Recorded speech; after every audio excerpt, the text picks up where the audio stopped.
Bonjour à tous. Alors évidemment, quand on parle de conversation dans la relation client, on pense tout de suite au contact center. Voilà, donc en fait, les contact centers occupent bien sûr une place fondamentale dans la chaîne de valeur de la relation client. C'est un marché qui a connu énormément d'évolutions et de bouleversements depuis 30 ans. Donc pendant les 40-50 minutes qu'on va passer ensemble, on va essayer de passer un peu en revue ces évolutions, les évolutions que le marché a connues, avec un focus particulier sur l'émergence de l'IA et des chatbots et l'émergence plus récente des communautés de clients et ce qu'elles peuvent apporter pour la relation client. Et pour balayer ce sujet, il nous a paru important d'avoir trois métiers différents. Donc on va avoir le point de vue du contact center avec Mathieu Bouin de WebHelp. On va avoir le point de vue de la marque avec Isabelle Éloire de Cdiscount. Et on va avoir le point de vue de l'innovateur avec Pierre-Édouard Lieb de Recast. Voilà.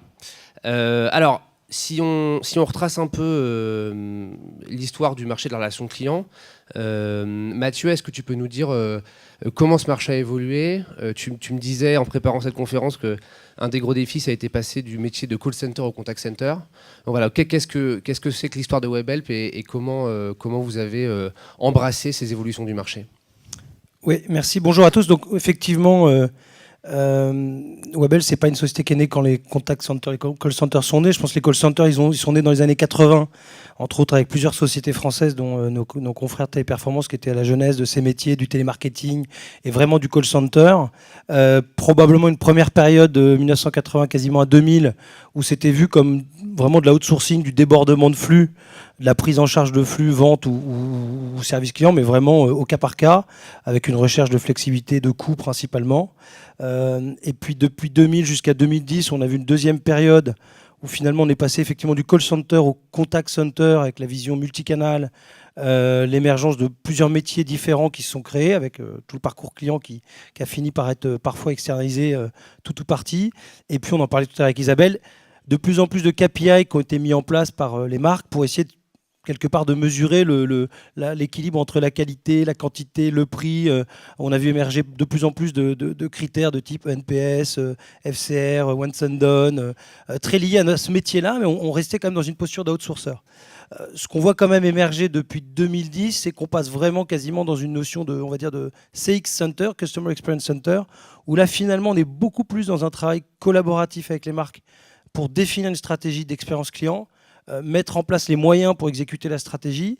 Et je prendrai quelques petits exemples. J'habite à Londres maintenant, mais on a donc beaucoup de clients là-bas qui sont un peu plus matures là-dedans. On peut passer vraiment dans des modèles où on n'est plus dans la logique d'outsourcer, mais quasiment de co-traitant, où on va être capable d'être drivé par les mêmes indicateurs de business. Donc j'ai un opérateur télécom en tête en France avec qui on est payé, en fait, nous, WebHelp, aux clients gérés. Quel que soit, je dirais, le taux de contact, l'essentiel, c'est qu'il y ait de plus en plus de clients contents.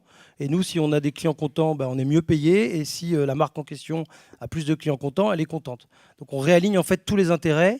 Le pendant de ça, c'est qu'en fait notre métier change de plus en plus, d'où des partenaires avec des acteurs comme vous, avec des acteurs comme Recast, parce qu'on nous demande de plus en plus d'embarquer dans la solution qu'on va proposer l'ensemble des moyens qui sont des moyens technologiques, la capacité d'adresser des problématiques conseils et finalement d'être quasiment aux côtés des marques dans la réussite de leurs expériences clients. On travaille pour une marque, une grande compagnie aérienne anglaise pour qui on travaille sur la 100% de la gestion de son expérience client. Et la personne qui pilote cette activité pour cette marque est au comité de direction de cette marque au titre de son rôle de facilitateur d'expérience client. Et c'est un contrat de 7 ans. Donc ça change complètement en fait, la façon de travailler ensemble. Donc ça veut dire que les clients vous attendent plus seulement sur le traitement, et ça veut aussi dire que vous avez dû diversifier vos activités, c'est-à-dire aller sur des métiers de conseil, de technologie, etc. Nous, on se positionne plutôt comme solution design, c'est-à-dire capacité de définir une solution avec le client pour ensuite la servir et la délivrer, et plutôt comme technologie facilitateur que de boîte de soft, quoi. Voilà, donc on est dans une approche où on intègre ces services sans vouloir être une boîte de consultants ou une SS2I, c'est pas notre métier. Donc on va plutôt accompagner la démarche sans vouloir absolument la porter en direct. Donc on est dans un écosystème. Je pense que c'est un peu ça qui fonctionne aujourd'hui avec les marques quand on travaille bien ensemble. C'est quand on rentre dans cet écosystème sans se regarder en chien de faïence. Isabelle, qu'est-ce que aujourd'hui Cdiscount et les donneurs d'ordre comme Cdiscount attendent de leurs partenaires centres de contact et comment ces attentes ont évolué parce que avant Cdiscount, tu es dans l'industrie depuis un bout de temps, donc tu as pu suivre cette évolution aussi. Et qu'est-ce que toi, tu as vu changer depuis tes débuts, si je peux te dire?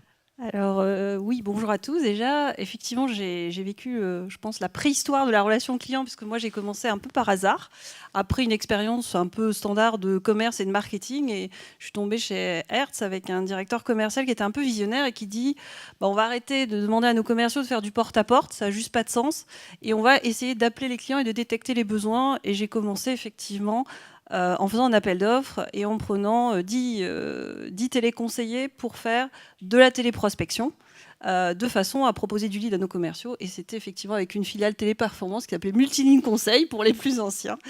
Et j'ai appris ce métier sur le tas. Et toujours, effectivement, j'ai toujours été dans une particularité, c'est-à-dire c'est sur l'accompagnement à la vente, de l'avant-vente et de la commercialisation. Et effectivement, on a en 20 ans, puisque ça date d'il y a à peine plus de 20 ans, on a vécu déjà, comme le disait très, très justement Mathieu, plusieurs révolutions. Et bien sûr, en tant que client, et comme nos clients finaux, on est un peu, non seulement très exigeant, mais un peu schizophrénique. C'est-à-dire que le client final nous demande à ce qu'on lui réponde rapidement et de façon personnalisée, et on sait très bien que c'est pas facile à manager. Et nous, on demande à nos call centers de gérer des dizaines de milliers d'interactions en une seule fois, et quand on est en avant-vente, en vendant le plus possible, en upsell et en cross-sell. Et ce que je trouve intéressant dans la réflexion qu'on a depuis ce matin, c'est de dire, voilà, le digital, ça va nous apporter quoi? Et surtout pas que de la techno, mais ça va être surtout un support pour faire, je pense, évoluer la nature de la relation. Et dans ce cas-là, je suis tout à fait d'accord avec Mathieu, c'est vraiment un job tripartite entre les fournisseurs de solutions ou d'intelligence et encore plus d'intelligence artificielle qui nécessitent une forte réflexion en amont, à mon sens, pour savoir où se positionner par rapport à l'ambition et aux valeurs de la marque. Le call center qui immanquablement va opérer, parce que pour moi, c'est forcément une relation complémentaire entre l'intelligence informatique et le conseiller en bout de chaîne, et je pense, enfin en tout cas c'est cette intuition que j'ai, qu'on en aura toujours besoin, et la marque qui finalement est face à cette espèce d'inconnu qui se pose plein de questions et qui surtout n'a pas de réponse toute faite, hein, puisqu'il n'y a quasiment pas de bench. Donc partant de là, voilà. Et je pense que si on est à ces 3 écosystèmes à résoudre l'équation, on ira beaucoup plus vite et on sera beaucoup plus pertinent vis-à-vis de notre client pour lui apporter de la valeur ajoutée. Et est-ce que parfois vous êtes obligé aussi d'aligner ces 3 acteurs, le contact center, la techno et l'IA par exemple, et c'est quoi le plus gros challenge là-dedans? Est-ce que c'est d'aligner les différents fournisseurs? C'est ça qui est difficile, de faire passer votre vision? Ou ça c'est quelque chose que vous arrivez à assumer? Non, je pense que c'est assez simple, et je pense qu'il y a la volonté de toutes les parties de travailler ensemble. Le plus difficile, c'est quand, comme je dis, on n'a pas de bench, c'est d'être créatif ensemble et intelligent ensemble. Sachant que par rapport à un partenaire technologique ou l'annonceur, chaque annonceur a ses propres spécificités de clientèle, de produits, et à chaque fois, le problème posé de base n'est pas le même. Du coup, c'est comment animer une relation avec de la créativité et après des actions très factuelles vis-à-vis de notre DG qui apporteront de la valeur financière, mais aussi de la valeur qualitative à nos clients. Merci. Pierre-Édouard, je vais te laisser présenter Recast. Donc, ce panel, il est aussi intéressant parce que Recast est partenaire d'iAdvise, Recast est partenaire de Webhelp et Webhelp est partenaire d'iAdvise. C'est un beau triangle. Est-ce que tu peux nous présenter un peu Recast et puis nous dire un peu comment, de ton point de vue, l'IA a émergé dans la relation client et qu'est-ce que ça veut dire pour vous chez Recast aujourd'hui? Alors, bonjour à tous. Donc, moi, c'est Pierre-Édouard. Donc Recast, je travaille chez Recast.ai, qui est une jeune start-up, on a 1 an et demi. Et nous, on est spécialisé pour offrir aux développeurs et à des grands groupes tels que Webhelp une technologie pour faire de la compréhension de langage naturel. Et donc le use case évident, c'est bien sûr les chatbots en ce moment. L'intelligence artificielle, je pense que ça fait très très longtemps que ça existe. On en a parlé ce matin, Stéphane a touché un mot là-dessus. C'est pas du tout nouveau, les algos sont pas forcément révolutionnaires depuis 2 ans. Je crois que les premiers bots ont existé vers les années 1960, donc ça date. Ce qui a, à mon avis, changé, On a vu l'émergence d'avatars arriver. Il y a beaucoup de startups, hein, même des boîtes françaises qui ont travaillé là-dedans assez vite. Je pense à Do You Dream Up, par exemple, ou Virtuose, qui était sur le marché il y a très longtemps. Sauf qu'au début, on avait donc ces petits avatars qui ont apparu. Je ne sais pas, vous connaissez peut-être Laura de EDF, par exemple. Mais c'était, on va dire, on allait chercher des phrases exactes ou des mots-clés qui allaient du coup, on va dire, activer quelque chose. Là où ça a changé, c'est que le paradigme a changé. On a eu énormément de personnes qui ont transité vers des réseaux sociaux, par exemple. Donc, ce que ça a fait, c'est qu'il y a eu énormément de données, parce qu'il y a eu énormément d'échanges. Et les données ont amené de l'insight. Cela couplé avec la loi de Moore, si vous connaissez, qui dit que chaque 2 ans, on multiplie par 2 la puissance de calcul. Donc ça s'estompe un peu, mais grosso modo, c'est toujours ça. Donc les deux combinés ont permis de vraiment faire de l'intelligence artificielle et d'obtenir, grâce à ces datas, pouvoir faire des choses qui comprennent au-delà de juste certains mots-clés. Donc je pense que c'est à partir de là que ça a vraiment commencé à naître. Et c'est de là où on a commencé à peu près, je pense, notre relation avec WebHelp il y a 1 an maintenant. Donc on a la chance de travailler avec des acteurs comme ça qui peuvent aussi pousser les équipes métiers, parce que nous on a juste la techno, hein. Et donc c'est besoin de se raccrocher au métier. Et comme Isabelle le disait, chaque boîte a sa problématique différente. Ok. Merci. On a le sentiment, quand on regarde un peu l'histoire du contact center depuis 20 ans, on a le sentiment que le paysage du marché a énormément évolué. Certains acteurs ont disparu, d'autres se sont associés, peut-être pour des histoires d'économie d'échelle. Les activités, on en a parlé, sont diversifiées. Comment on explique ces mouvements? Par exemple, Mathieu, WebHelp a fait beaucoup d'acquisitions ces dernières années dans des métiers connexes au cœur de business de WebHelp. Est-ce que tu peux nous dire un peu à quels objectifs répondent ces acquisitions et pourquoi vous vous êtes engagé dans cette voie-là de croissance externe? Oui, je pense que c'était justement pour essayer d'être en avance ou d'anticiper les changements de marché qu'on vit aujourd'hui. Moi, je suis rentré chez WebHelp en 2006, donc on était une boîte franco-française qui avait surtout des plateaux de production pour répondre à des besoins français sur des métiers service client, assistance technique principalement. Cdiscount, client historique qui nous challengeait déjà à l'époque. Et puis, finalement, au fur et à mesure, on a étoffé nos offres à la fois sur le plan des métiers offerts, avec aujourd'hui à peu près 30% d'activités qui sont vraiment des métiers de la vente, de fidélisation, de rétention, d'acquisition. Évidemment, l'émergence des canaux qui font qu'aujourd'hui, la partie voix pure représente plus que 65-70% maximum. Donc on a déjà 30% de canaux de relations clients qui ne sont pas du tout uniquement des plateformes téléphoniques. Et puis évidemment une extension géographique qui était d'accompagner certains de nos clients à l'international, ou une logique un peu best shore, qui était aussi de savoir trouver les meilleures plateformes de production, pas pour juste être moins cher, mais pour pouvoir répondre en fonction des besoins, que ce soit des besoins à l'écrit, on en parlait, que ce soit des besoins de compétences commerciales, de compétences technologiques, à certains de nos clients. Donc on a fait des acquisitions dans notre premier métier depuis 2010, à la fois sur le plan géographique et ces compétences-là, également dans des nouveaux secteurs d'activité. Et puis depuis 3 ans, on a encore un peu accéléré avec, si je cite les 3 dernières acquisitions qu'on a faites, évidemment des acquisitions dans l'univers des médias sociaux et du digital. On a racheté une société française qui s'appelle Netino, maintenant Netino by WebHelp, qui en fait permet de suivre, on parlait d'insight, et de modérer la plupart des conversations françaises de marques de médias, avec à peu près 150 clients pour qui on modère dans une quinzaine de pays ce que disent en fait les médias sociaux. Un axe vraiment autour de nos métiers d'origine, mais avec cette vision de la marque. On a acquis une société qui s'appelle MyStudio Factory, qui elle est vraiment dans l'UX mobile, dans le développement d'applications, parce qu'on se rend compte, c'est ce que je disais, qu'on a besoin d'aller plus loin aujourd'hui pour être capable de déployer une solution, et c'est elle d'ailleurs entre autres qui est amenée à prendre en charge le développement des chatbots. Et puis la dernière acquisition qu'on vient de faire en Hollande s'appelle Telecats, et là on est plutôt dans des logiques de compléter notre offre autour de la data et de l'analytics. Telecats permet en fait on parlait un peu de faire du voice analytics, donc d'interpréter complètement les signaux des voix, et évidemment par extension de n'importe quel média, pour le transformer en intelligence, pour permettre d'alimenter, pourquoi pas un chatbot demain, des FAQ, et de rentrer dans cette logique d'amélioration continue. Donc, il s'avère que ça, c'est plutôt côté néerlandophone et que ce n'est pas aujourd'hui francophone, mais ça fait partie de cet écosystème qu'on construit. Et parallèlement à ça, on n'est pas que dans une logique d'acquisition. On a annoncé un partenariat avec BVA il y a une quinzaine de jours maintenant pour lancer, en fait, on parlait de Benchmark, une plateforme en fait, qui s'appelle la CX Machine, qui permet en fait, de suivre de manière totalement objective les ressentis clients sur à peu près 150 marques. Et donc là, on est aussi dans la logique d'exploitation des insights, comprendre ce que le consommateur attend, mettre en place des actions, choisir un canal à bon escient et en fait pouvoir dérouler. Donc ce n'est pas que des acquisitions, c'est aussi encore une fois un écosystème renforcé. Donc, effectivement, Mathieu nous a dit, et c'est l'illustration parfaite, que le scope de l'outsourcer s'était déplacé vers un métier qui originellement était purement BPO, vers des choses qui couvrent plus de sujets de la chaîne de valeur.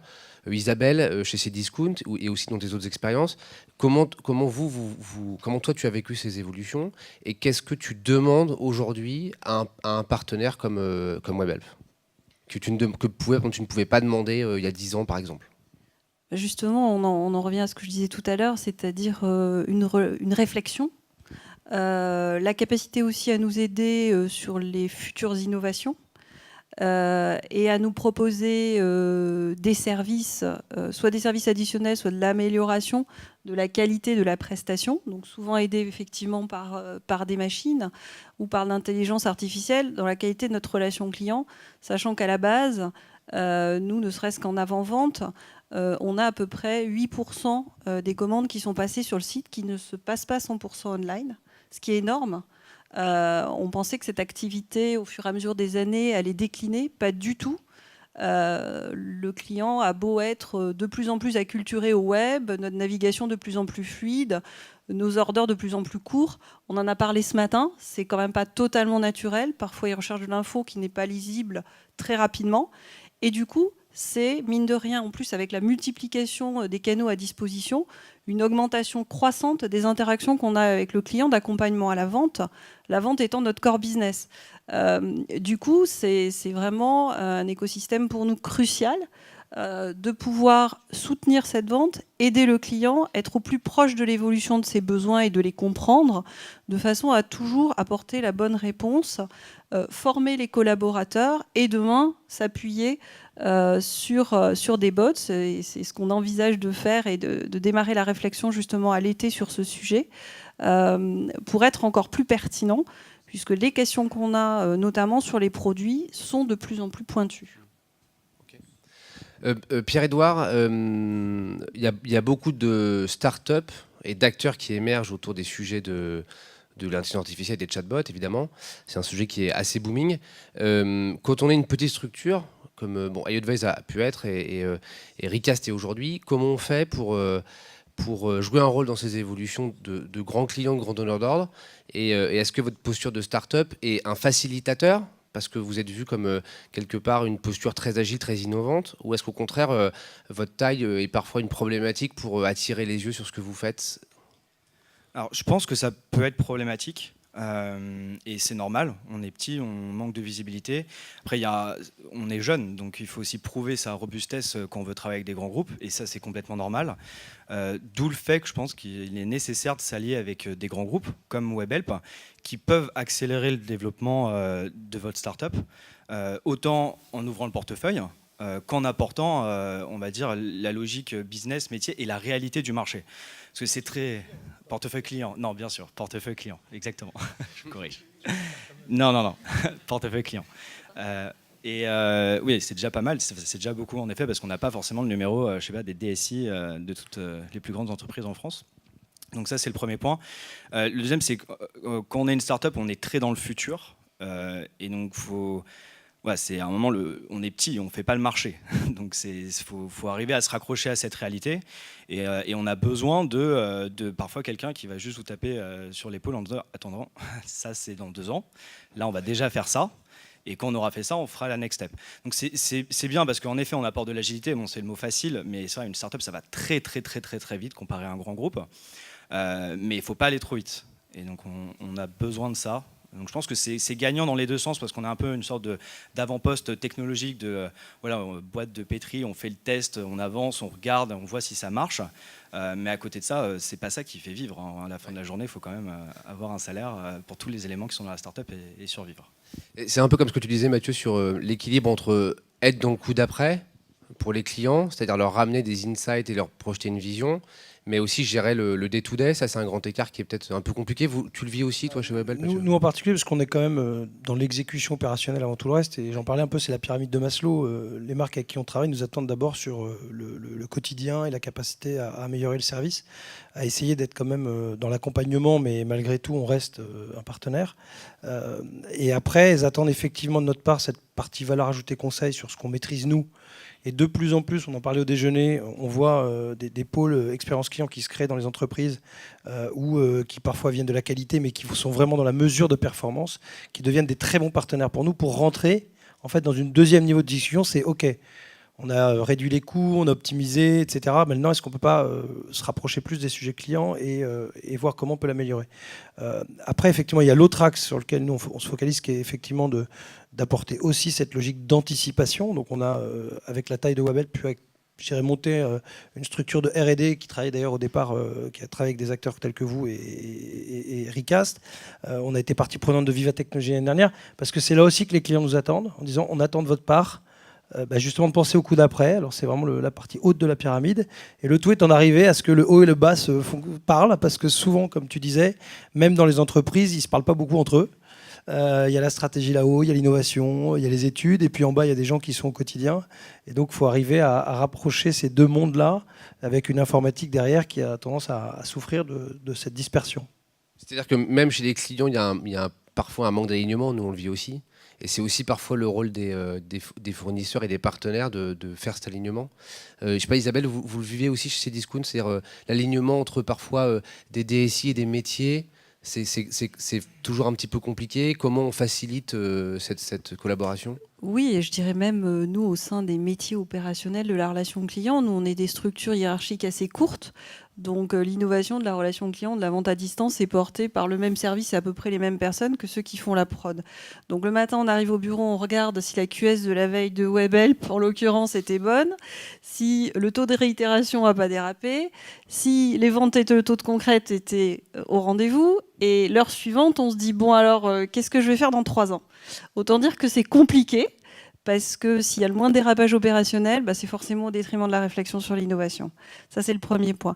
Et le deuxième point avec les DSI, justement, on en parlait juste avant de rentrer sur scène, c'est que probablement, nous, côté métier, on n'investit pas assez dans une relation de fond avec la DSI en leur expliquant quelle est la stratégie, quelle est la big picture. Et souvent, on a tendance, effectivement, à les cantonner de « on exprime un besoin, et merci de coder », et puis d'essayer de le faire le plus proprement possible. Tout ça est en silo. Et quand on essaye de raccorder le puzzle, ça ne marche pas tellement. Or, notre besoin, in fine, c'est quoi ? C'est que les données se parlent, c'est qu'elles soient disponibles sur l'ensemble des interfaces, que ce soit les interfaces de la relation client, les interfaces d'analyse data de nos data scientists et des marketeurs, et qu'in fine, c'est surtout une valeur pour le client. Parce que le problème dans lequel on est en ce moment de la multiplication des data et surtout sur le e-commerce, c'est que la data produit à nouveau de la data, qu'on a des superbes tableaux de bord et qu'après, ça devient impossible de décider parce qu'on a trop de data. Et donc, c'est laquelle sélectionner, laquelle a de la valeur pour prendre une décision. Et tout ça est effectivement extrêmement complexe à manager. Et je pense que côté métier, on a un vrai rôle d'évangélisation dans nos entreprises aussi sur le client, mais à toutes les strates et sur les métiers support qu'on ne fait certainement pas assez. Oui, alors après, c'est vrai que les DSI... Alors, la digitalisation de la relation client peut amener les DSI à revenir au premier plan aussi. La digitalisation, ce qui est un peu étonnant, c'est que c'est aussi un peu la revanche de l'écrit dans la relation client. Parce que c'est ça le messaging, c'est-à-dire on revient à du chat, des réseaux sociaux. Donc ça, c'est un peu... Même si alors, la voix, tu l'as dit, Mathieu, est encore extrêmement majoritaire. Mais il y a quand même un mouvement une bascule qui s'opère. En 2015, le benchmark de Dimension Data sur les contact centers avait pour titre « Go Digital or Die ». Donc c'est un peu eschatologique comme titre, mais bon, ça donne la tendance. Et le digital, c'est aussi, et c'est un peu le cœur de notre table ronde, l'explosion des solutions de self-care. Voilà, donc il y a des FAQ, il y a des forums, les avatars aujourd'hui, les chatbots. C'est M chez Facebook, c'est Alexa via un objet connecté chez Amazon. Dans quelle mesure ces technologies, et je vais te poser cette question à toi d'abord Mathieu, viennent menacer ou compléter les services que vous apportez? On pourrait se dire à première vue, est-ce que si on fait du self-care, on a besoin encore d'agents? Évidemment, la réponse est beaucoup plus compliquée que ça. Et comment vous appréhendez ça pour en tirer des opportunités pour demain? Moi, je pense que d'abord, c'est une énorme opportunité pour les clients finaux.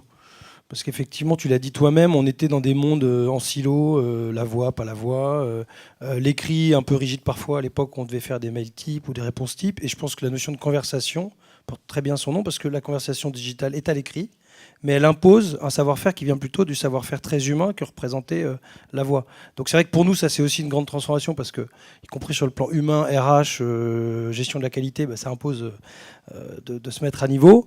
Le pendant de ça pour moi, c'est qu'il y avait le même silo entre le self-care d'un côté très, je dirais, parfois rigide avec la difficulté de trouver des réponses à sa question, et puis l'accès parfois à un agent qui n'avait pas la réponse. Donc on était aussi dans une schizophrénie entre les deux mondes, et je pense qu'au contraire, pourquoi je dis que c'est une grande opportunité, parce que d'une certaine manière, ces outils un peu entre les deux mondes que sont par exemple le chatbot s'appuyant sur de l'IA, c'est de faciliter la vie du client et du consommateur, de faire un premier niveau de routage sur lequel le FAQ n'est pas forcément très facile d'accès, et éventuellement d'identifier par la data des cas sensibles, des cas à valeur, des cas sur lesquels pourquoi pas on pourrait aller pousser de l'upsell, et décider de passer sur un canal qui soit plus humain, plus tourné vers la vente. Je prends souvent ce parallèle à chaque fois qu'on me demande l'avis sur les chatbots. Le lien entre le self-care et le chatbot, c'est la même chose que ce que vous aviez entre votre GPS dans votre voiture, où il fallait mettre une adresse sans se tromper, et Google Maps. C'est à peu près, je ne sais pas si la comparaison est claire, mais c'est la même simplicité d'accès à des questions et des réponses parce que le chatbot fait ce boulot-là pour vous. Et il comprend ce que vous lui dites. Donc je prends souvent ce parallèle et je pense que c'est que le début. Et je pense qu'effectivement, la partie acquisition-vente des chatbots peut devenir un énorme levier pour transformer le flux online en fait, web. On sait que, comme tu disais, 97% des personnes restent sur l'online et ne communiquent pas. Le chatbot, c'est un outil d'aide à la conversation qui va démarrer sur des questions simples. On va peut-être décider qu'on reroute 80% des gens sur des questions types. Mais là aussi, on va travailler 20% par de l'IA et de la data, de profils à potentiel pour lesquels on peut engranger une discussion via chat, via hibou, via un plateau. Et je pense que ce montage-là, à terme, va nous prouver qu'on est très loin d'avoir abandonné l'humain et la conversation dans le digital. On est plutôt en train d'aller sur une tendance inverse, je pense. Isabelle, tu partages cette vision. Tu disais tout à l'heure que vous pensez à des expérimentations sur les chatbots. Aujourd'hui, chez Cdiscount, quelle est votre réflexion vis-à-vis de ça et qu'est-ce que vous attendez de vos partenaires précisément sur ce type de sujet? Alors déjà sur la base, d'abord je suis une éternelle optimiste et ensuite, donc je pense pas que les robots remplaceront le travail et je pense pas que les bots remplaceront les conseillers de clientèle. Tout ça est forcément complémentaire. On a déjà ce type de réflexion justement quand le digital est arrivé. Est-ce que l'email remplacera l'appel entrant? L'email n'a pas remplacé l'appel entrant. Par contre, effectivement, on voit un poids du corps de plus en plus important sur les médias digitaux. Nous, ça fait déjà plusieurs mois qu'on a plus de conversations de chat que d'appels entrants. Donc ça, c'est quand même très clair et c'est une tendance de fond et c'est une praticité, effectivement, sachant que effectivement, la majorité de nos conversations de chat sont en cours de journée et qu'a priori, nos clients sont plutôt en train de travailler à leur bureau quand ils font le chat et qu'il est difficile de téléphoner pour se renseigner sur quelle marque de machine à laver je dois acheter et puis il faut que je l'achète vraiment aujourd'hui parce que la mienne est cassée et j'en ai besoin demain en livraison express. Donc déjà, je pense qu'il y a vraiment ce recul à prendre par rapport à ça. Et une fois qu'on a pris ce recul et qu'on se dit maintenant, ça doit être complémentaire, il faut qu'on trouve les poches effectivement de valeur ajoutée.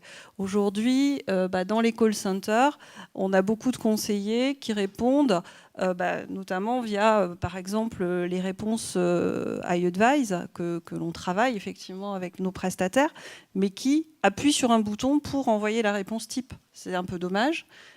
Autant qu'ils se concentrent sur les questions qui nécessitent de l'écoute client, de la réflexion, de la recherche, puisque nous, effectivement, ayant des questions de plus en plus pointues, notamment sur la high-tech, et on le voit avec les experts IBU, ça nécessite souvent des recherches Internet sur les sites des fabricants, sur d'autres avis clients que le client n'aura pas eu le temps ou l'analyse de faire lui-même. Donc c'est forcément complémentaire. À nous de trouver là où c'est pertinent. Et là où je rejoins Mathieu, nous on est extrêmement pragmatique. Comme tu le disais tout à l'heure, on a quand même du volume d'affaires à faire à la fin de la journée. Donc on a un modèle économique à maintenir. Donc allons-y progressivement. Nous on croit beaucoup sur l'avant-vente, puisqu'aujourd'hui il faut savoir la particularité de ces discounts, c'est que le chat est uniquement sur de l'avant-vente, ce qui est souvent le contraire de ce qui se passe chez les autres annonceurs.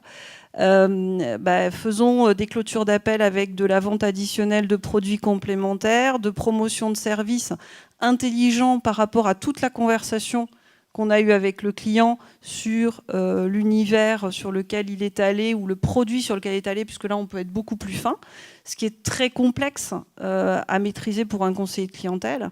Et laissons le conseiller de clientèle là où il a de la valeur. Et effectivement, sur aussi, on en parlait ce matin, la dimension relationnelle, humaine, et la personnalisation de cette relation. Donc c'est bien la vision qu'on a abordée un peu ce matin, c'est-à-dire l'IA est intéressante pour aller sur des choses, des tâches à faible valeur ajoutée, et qu'on puisse concentrer les humains sur ce qu'on sait faire en tant qu'humain, c'est-à-dire l'empathie, l'expertise, etc. Pierre-Edouard, tu vas peut-être nous aider à élargir le débat. En fait, quand on parle d'IA dans la relation client, on parle beaucoup de chatbot, mais j'imagine qu'il n'y a pas que ça. Et comment est-ce que, au-delà du chatbot, en fait, comment est-ce que l'IA peut se concentrer sur d'autres sujets au service de la relation client? Est-ce que tu peux nous éclairer un peu là-dessus? Alors, en effet, faut bien qu'on comprenne chatbot, ça ne veut pas forcément dire un être intelligent. La première fonction d'un chatbot, c'est de comprendre un humain. Il y a quand même toute la logique métier à implémenter derrière, que pour le moment, je n'ai pas vu beaucoup d'IA qui sont capables de faire ça. Je serais ravi s'il y a des personnes dans la salle qui sachent faire ça. Donc c'est quand on travaille avec des acteurs comme Webhelp ou avec nos clients, on a besoin d'eux pour nous expliquer comment ça fonctionne. Nous, on est juste d'abord là pour dire on a compris ce qu'un humain a essayé d'exprimer. Au-delà de ça, on peut typiquement brancher des systèmes de prédiction pour aider des humains à répondre plus rapidement, ça se fait déjà, comme chez iAdvise. Ça, je pense que c'est une énorme valeur ajoutée. Vous savez, je pense que tout ça, c'est extrêmement complémentaire. En effet, au tout début, je ne sais pas, si vous voulez suivre un colis, vous n'avez pas forcément besoin de contacter un agent. Ça peut être fait très très facilement via un bot, il a accès à toutes les données. Sur du support de niveau 1, l'humain n'a quasiment pas de valeur ajoutée. C'est des énormes coûts, donc on peut faire énormément d'économies. Ça, c'est une partie des chatbots, c'est économie. Après, maintenant, il va falloir qu'on travaille sur une autre partie qui est création de valeur via des chatbots. Ça, c'est d'autres use cases. Je ne suis pas sûr qu'on les ait tous explorés, c'est vraiment au tout début. Et puis, je pense qu'il y a des use cases qui ne sont pas du tout faits pour être applicables aux chatbots. Je pense au tout début, quand on a commencé, on s'est quand même cassé les dents plusieurs fois sur des chatbots formulaires. Ça ne fonctionne pas. Il faut que ça soit des interactions très très simples. Mon CTO aime bien dire quelque chose, c'est comment on offre un cadeau à l'utilisateur en le moins d'interactions possible. Et on aime bien, je pense que 2 échanges, c'est un maximum. Donc il y a plein de chatbots, je sais pas si je pense à Jam par exemple, qui est là ce matin, vous pouvez obtenir une information très très rapidement. Donc ça, il y a énormément de plus-value. Si votre service est plus rapide qu'une application ou un site web, typiquement votre chatbot, là vous apportez une vraie plus-value pour le client. Et c'est pour ça qu'il y a quand même beaucoup de recherche en amont à faire, ça prend énormément de temps, et on a besoin de tous les acteurs autour de la table pour arriver à faire quelque chose qui va faire du sens pour le client final, parce que c'est quand même ce qu'on cherche à la fin. Merci. Je vais prendre quelques questions de la salle. Une question qui est peut-être plus pour Mathieu ou Isabelle. Quels sont les prérequis à prendre en compte par un contact center lorsqu'on veut mettre en place du chat ou du messenger? C'est une question qui vient de la salle.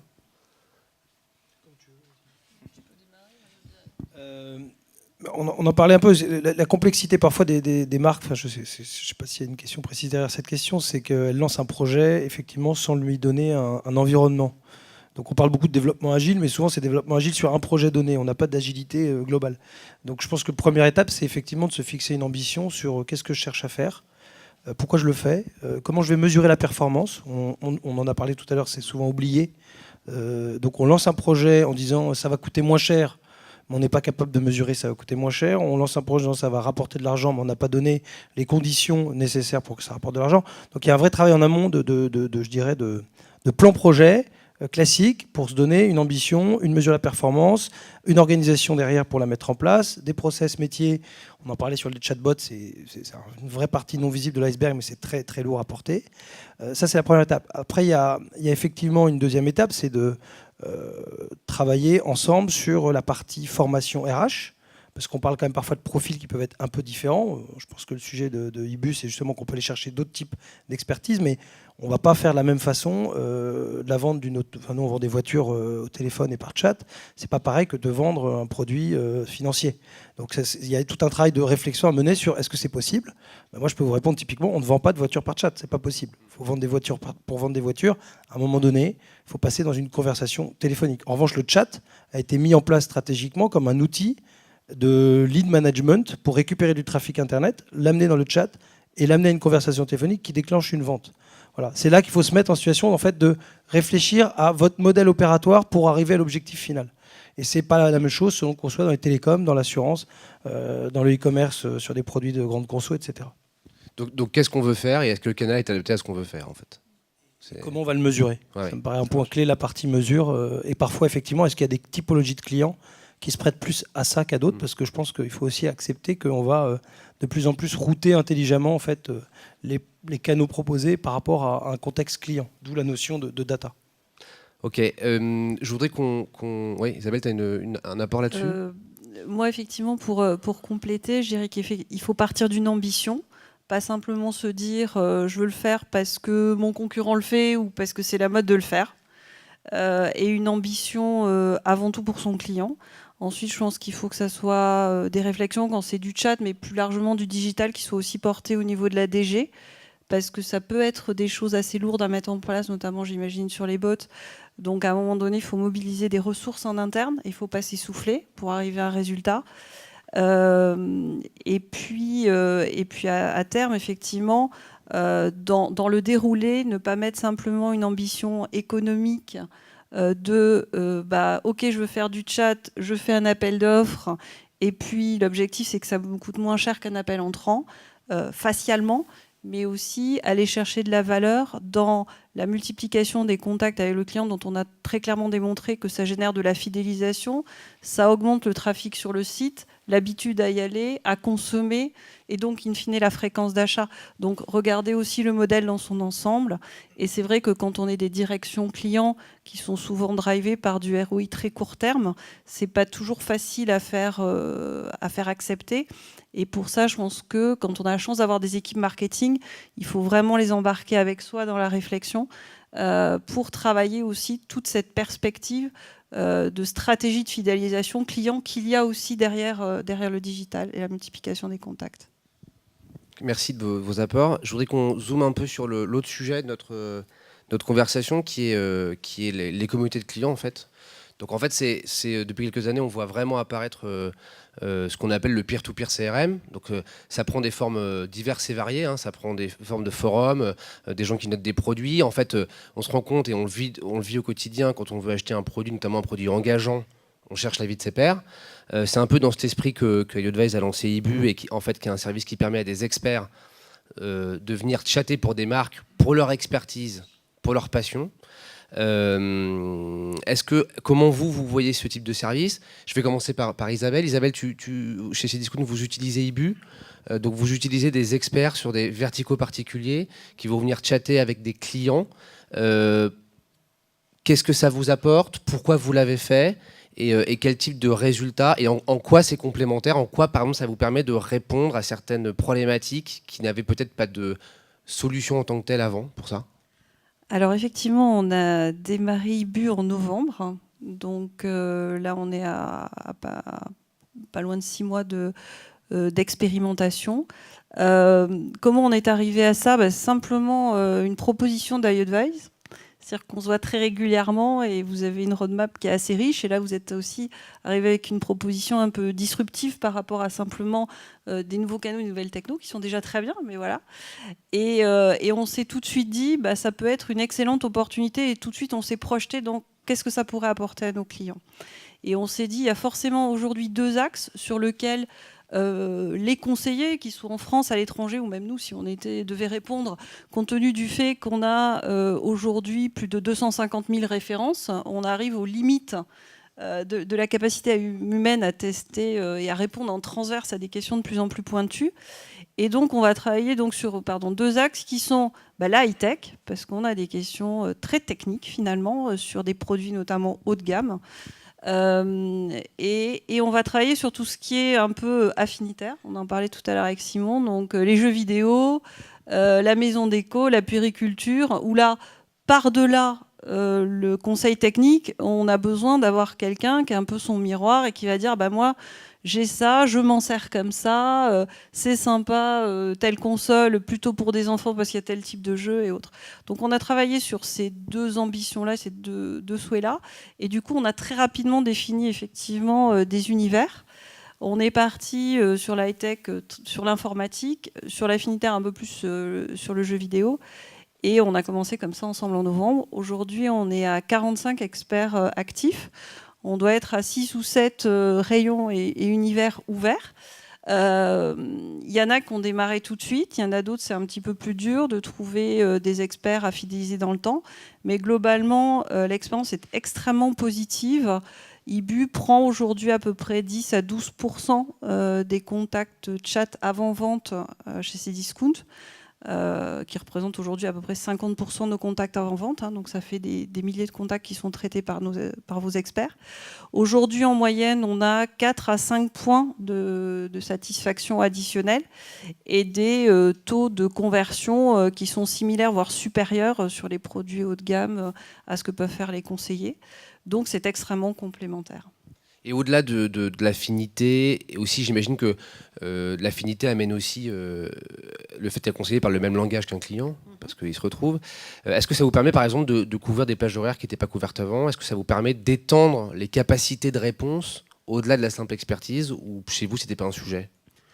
Alors, c'est venu c'était pas un besoin initial, mais finalement c'est venu spontanément et on voit que ça marche très bien sur les magasins, notamment on en parlait, informatique ou jeux vidéo, où on a beaucoup de personnes qui voulaient dialoguer la nuit et qui n'avaient pas de réponse, bien que le chat chez nous soit quand même ouvert en 7/7. Week-end et jours fériés compris, de 7h du matin à minuit. Donc on a quand même des amplitudes horaires très très élevées. Néanmoins, effectivement, on a des conversations de nuit sur certains magasins, notamment l'informatique et le jeu vidéo, et c'est venu un peu naturellement. Notre postulat était de dire le but, c'est pas de faire de la production de masse. Donc c'est là où effectivement des prestataires comme Webhelp, comme Arvato, avec qui on travaille aussi, nous apportent toutes leurs compétences. Mais c'est du plus, et c'est aussi laisser la liberté à l'expert, puisque c'est un job additionnel, de se connecter aussi quand il veut, comme il veut. Ça fait aussi partie, pour lui, du deal finalement, et du jeu, et de cette liberté, je pense qu'on se doit lui offrir, pour qu'il ait envie aussi de continuer à investir dans sa relation avec Cdiscount. Il y a deux questions de la salle pour toi, Isabelle. La première, c'est comment vous sélectionnez les experts et comment vous savez que vous allez avoir besoin d'onboarder peut-être 5 ou 10 experts supplémentaires. Première question. Et la deuxième, c'est comment vous les rémunérez, sur quel modèle? Alors, les experts, on les presse, c'est IBU et donc iAdvise, des équipes IBU d'iAdvise qui les présélectionnent. Et nous, on a une sélection finale sur la présélection d'experts qui nous est proposée. Sur les choix d'experts, c'est aussi une opportunité puisque IBU, de façon générale, recrute très régulièrement et nous fait des propositions en disant, voilà, j'ai aujourd'hui des experts informatiques à dispo.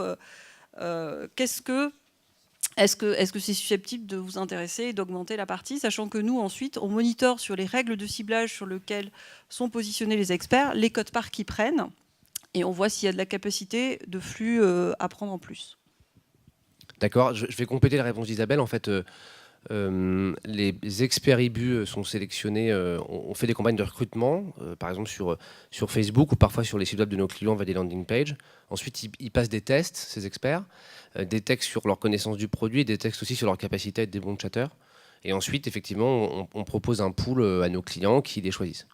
Mathieu, c'est intéressant d'avoir le point de vue de WebHelp là-dessus. Là aussi, alors même si la réponse et la question est un peu brutale et on sent bien qu'il y a autre chose derrière, mais est-ce que pour vous, ce type de dispositif a une vraie place dans votre métier? Est-ce que vous vous dites, oh là là, c'est une disruption forte, comment on y va? Est-ce qu'on y va? Est-ce que quelque part, c'est pas un peu faire rentrer le renard dans le poulailler? Voilà. Et comment vous vivez renard Ouais. Non. Non, enfin, d'abord, pour ta première question, je pense que la notion de communauté, d'affinitaire est clairement plutôt même plus macro-sociétale que juste nos petites vies à nous. Donc je pense que c'est un événement, enfin c'est un phénomène massif. Ça se traduit parfois par des communautés qui sont aussi des communautés non animées comme vous le faites. En particulier, je pense à des forums dans l'assistance technique. On a déjà vécu cette première disruption il y a presque 5 ans. Où finalement il y a la volonté de partager entre des pairs leur perception. C'est vrai dans le voyage, post-consommation voyage. Donc tu parlais beaucoup de ces avis laissés. Donc c'est quelque chose qui est une tendance de fond. Donc nous on n'a pas vocation à lutter contre des vagues de fond. On a plutôt tendance à les accompagner.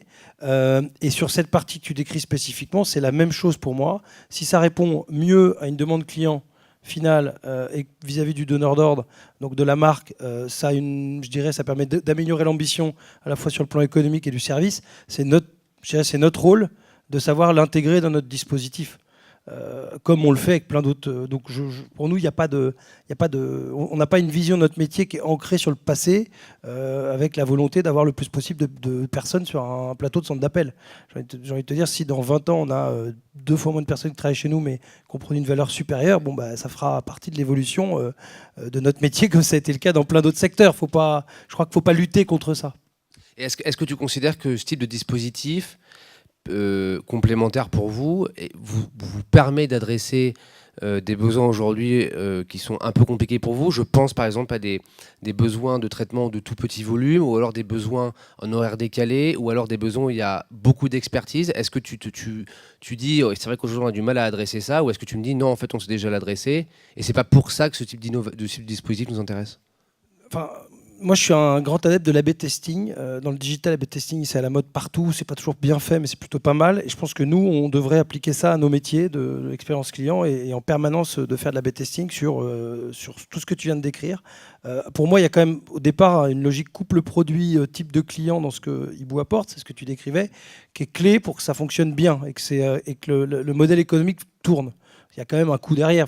Donc de toute façon, c'est comme ça qu'il faut l'A/B tester, entre une réalité d'un parcours client existant. Je teste ce modèle. Si il fonctionne bien, je l'amplifie et je le teste sur d'autres types de modèles qui peuvent être effectivement une ouverture la nuit, qui peuvent être de démarrer avec un client sur ce modèle-là pour l'accompagner sur du volume. Donc effectivement, pour moi, ça peut s'intégrer n'importe où dans le dispositif et dans le parcours client, dès lors que c'est fait avec une logique de test unlearn progressif. Et c'est ce que tu disais, il faut le faire en mesurant encore une fois l'impact. Donc pour moi, c'est utile un peu partout dans la chaîne de valeur en fait. Et je pense que vous êtes au début de ce que ça pourrait être. Absolument. Et on espère qu'on est au début de l'histoire. C'est sûrement le cas. J'ai une question de la salle qui est très pertinente à mon sens. Alors c'est une question peut-être plutôt pour Mathieu, ou peut-être plutôt ta vision Isabelle, mais si vous travaillez plutôt avec des prestataires. Comment les conseillers professionnels je dis la question telle qu'elle est, prennent-ils le fait de pouvoir potentiellement être remplacés, complétés par des monsieur et madame tout le monde? Est-ce que c'est un risque? Est-ce que ça challenge la compétence des gens? Ça reste un challenge. Ça, c'est certain que je parlais du fait que si on était 2 fois moins de salariés dans 15 ans, on aurait des sujets à adresser aussi. Qui sont des sujets sociaux pour le coup, faut pas se mentir, mais ça s'explique et je pense que ce soit pour vos plateaux internes ou pour les plateaux qui sont externalisés, il y a un travail de conduite du changement qui de toute façon existe depuis déjà 10 ou 15 ans et l'émergence digitale pour amener les populations à comprendre quel est leur rôle de demain. Si moi je vous fais visiter ce qu'on faisait il y a 15 ans sur un plateau et ce qu'on fait aujourd'hui, le métier opéré n'a absolument plus rien à voir. Donc c'est aussi à nous de leur expliquer qu'il y a un complément qui peut être porté par des machines, porté par des personnes qui sont dans d'autres univers. Nous, de notre point de vue, c'est moins grave parce qu'ils sont habitués à travailler aussi d'ailleurs avec d'autres prestataires, souvent dans un écosystème. Je pense que pour des plateaux internes, il faut gérer effectivement peut-être un peu cette approche perte de ma compétence. Et c'est là pourquoi, pour le coup, typiquement, démarrer, comme ça a toujours été le cas, l'outsourcing par des tranches horaires différenciées, des choses comme ça, peut permettre de simplifier le test. Mais bon, voilà, je pense que, encore une fois, in fine, c'est un peu pareil avec les chatbots. Nous, on a la perception que tout ce qu'on apporte en plus à un client, surtout dans des modèles économiques qui sont plus ceux d'avant, n'est pas un problème, et que l'accompagnement de ce changement, en fait, génère des opportunités assez extraordinaires. Oui, en complément, je pense que de toute façon, ça pousse tout le monde vers l'amélioration de l'expertise et l'excellence. Et du coup, quand on a vu effectivement les apports des experts IBU, notamment sur la partie high-tech, on s'est posé la question de dire comment aussi on peut faire mieux en termes de qualité de réponse avec nos call centers et nos conseillers. Et on est en train de travailler sur 2 axes justement par rapport à ça. Et c'est peut-être aussi IBU qui nous a poussé à aller plus loin dans notre réflexion sur la spécialisation par univers de nos conseillers de clientèle chat, justement. Et une deuxième étape qui vient d'une réflexion que l'on a menée avec nos marques fournisseurs sur le fait que, effectivement, ces marques fournisseurs, à un moment donné, s'ils veulent qu'on produise un travail extrêmement qualitatif, doivent aussi apporter de la formation aux conseillers clientèle des prestataires. Et on est en train de travailler justement à quelles marques sont en capacité et souhaitent s'investir pour aller au-delà d'une relation de chat, je dirais, plus standard. Sachant qu'aujourd'hui, non seulement on peut travailler sur des formations on-site, mais aussi on peut travailler sur de l'e-learning, sur des supports qui sont assez sympas, à base de vidéos, de mini-films, que la plupart du temps, que la plupart du temps, les marques ou les fournisseurs sont en capacité de déployer ou déploient pour leur propre force commerciale. Donc voilà, je pense que ça tire tout le monde vers le haut. Okay. On arrive au terme du temps de la table ronde, donc merci beaucoup pour vos apports. Et puis je vais repasser la parole à Maxime. Merci beaucoup.